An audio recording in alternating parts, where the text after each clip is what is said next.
What if Spain wins the 2026 World Cup? You remember this, right? Iniesta's goal. Comfortably to Fabregas. Surely now! Surely now! Spain have won the World Cup! Casillas lifting that trophy. I mean, we're talking about a Spanish dynasty that looked absolutely untouchable. From 2008 to 2012, they just dominated everyone, winning 2 Euros and the 2010 World Cup. But then it all came crashing down. For over a decade, Spain has been stuck, haunted by knockout stage heartbreaks and the ghosts of that golden generation. But what if that search is finally over? Before we dive in, if you love exploring more football deep dives and want to see more content like this, support the channel by smashing that like button, subscribing, and hitting the notification bell so you never miss an upload. Your support means everything to us. What if a new golden generation, the one that stormed through Euro 2024, is about to not just win the 2026 World Cup, but build a dynasty that completely changes the balance of power in football for the next 10 years? What if the men winning it all is the one thing that finally cleans up the bad taste left by all the scandals that surrounded the women's victory in 2023? This is the story of how Spain could win it all and change football forever. After that peak in 2012, Spain entered a total identity crisis. The heroes of 2010 got old, and that tiki-taka that used to put teams in a blender? Yeah, it started looking predictable. A snooze fest, honestly. At the 2014 World Cup, they crashed out in the group stage. In 2018 and 2022, they got bounced on penalties, controlling games for 120 minutes, but never actually winning them. The dynasty was dead, and Spain looked lost.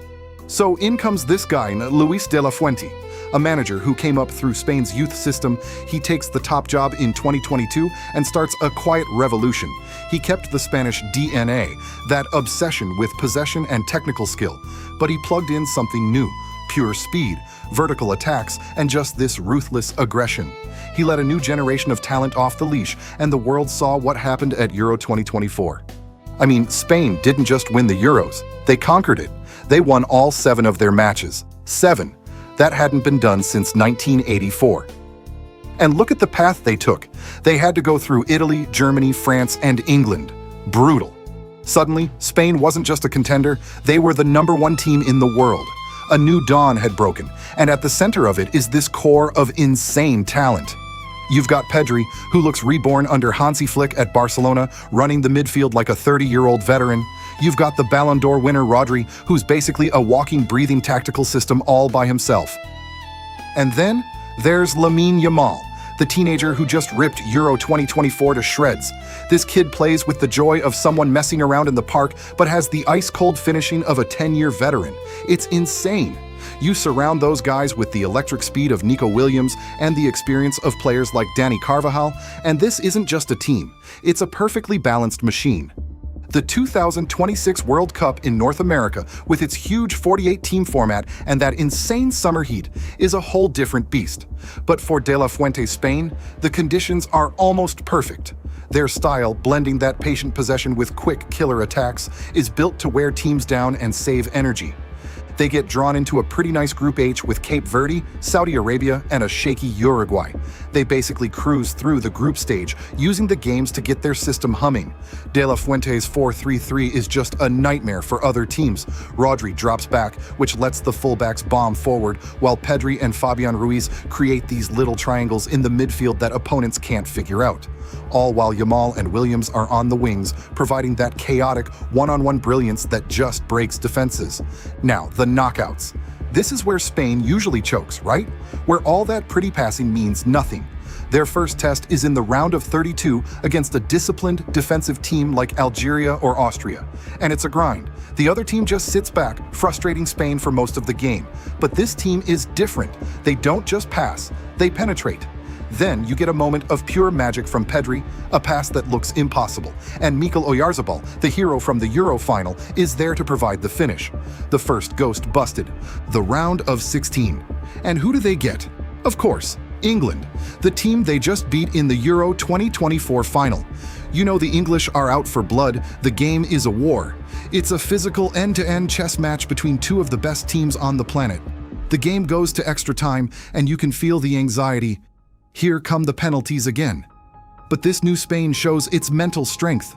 With minutes left, bam! A lightning-fast counter led by Nico Williams ends with a cross to Ferran Torres at the back post. 2-1. Spain moves on. That knockout fragility is starting to look like a distant memory. This team is looking unstoppable, but can they actually go all the way? Who do you think would be their biggest challenge in the quarterfinals? Let me know what you think in the comments below. And if you're enjoying this alternate reality, make sure to subscribe for more what-if scenarios. After taking care of a talented but tired Portugal in the quarters and winning a chess match against a tough German side in the semis, Spain is on the edge of history. And their opponent in the final at MetLife Stadium? I mean, you couldn't write a better story. It's France, the team that defined the last era of football, the established power versus the resurgent empire.